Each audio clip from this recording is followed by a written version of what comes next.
தற்போது நன்மை செய்தியை பார்த்திருக்கிறோம். ஒகேனக்கல் காவிரி ஆற்றில் நீர்வரத்து வினாடிக்கு 70,000 கன அடியாக அதிகரித்திருக்கிறது. அண்மை செய்தியாக இதனை பார்த்திருக்கிறோம். காலை நிலவரப்படி வினாடிக்கு 65,000 கன அடியாக நீர் வந்து கொண்டிருந்த நிலையில் தற்போது அது 70,000 கன அடியாக அதிகரித்திருக்கிறது. கர்நாடக மாநிலத்தில் கனமழை காரணமாக ஒகேனக்கலில் நீர்வரத்து 70,000 கனஅடியாக அதிகரித்திருக்கிறது. அண்மை செய்தியாக இதனை பார்த்திருக்கிறோம். கர்நாடக அணைகளில் நீர் திறப்பு அதிகரிப்பால் மேலும் நீர்வரத்து அதிகரிக்கக்கூடும் என எதிர்பார்க்கப்படுகிறது. கூடுதல் விவரங்களை செய்தியாளர் இர்ஃபான் வழங்க கேட்கலாம். இர்ஃபான், இது குறித்தான விரிவான விவரம்.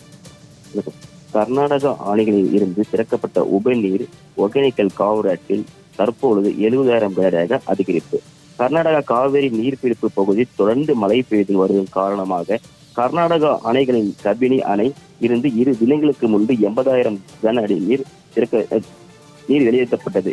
இந்த உபரி நீரானது தமிழக எல்லை பகுதியான விழுகுண்டுவிற்கு வர தொடங்கியது. இந்த நிலையில் இன்று காலை நிலவரப்படி 6 மணி நிலவரப்படி 57,000 கனஅடியாக நீர்வரத்து வந்து கொண்டிருந்தது. அதற்கு அப்புறம் காலை 9 மணி அளவில் 65,000 கனஅடியாக நீர்வரத்து வந்து கொண்டிருந்தது.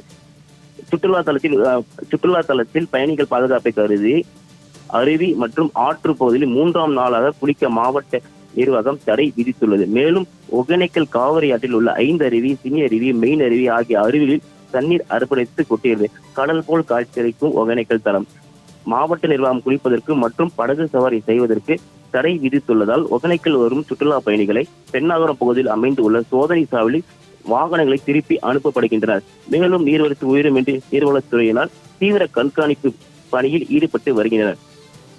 சுற்றுலா தலத்தில் ஒகேனக்கல் காவல்துறையினர் மற்றும் ஊர்காவல் படையினர் ரோந்து பணியில் ஈடுபட்டு வருகின்றனர். இன்று தற்பொழுது நீர்வரத்து அதிகரிப்பின் காரணமாக ஒகேனக்கல் சுற்றுலா தலத்திற்கு சுற்றுலா பயணிகள் செல்வதற்கு காவல்துறை தடை விதித்துள்ளனர். ஸ்ரீதர்.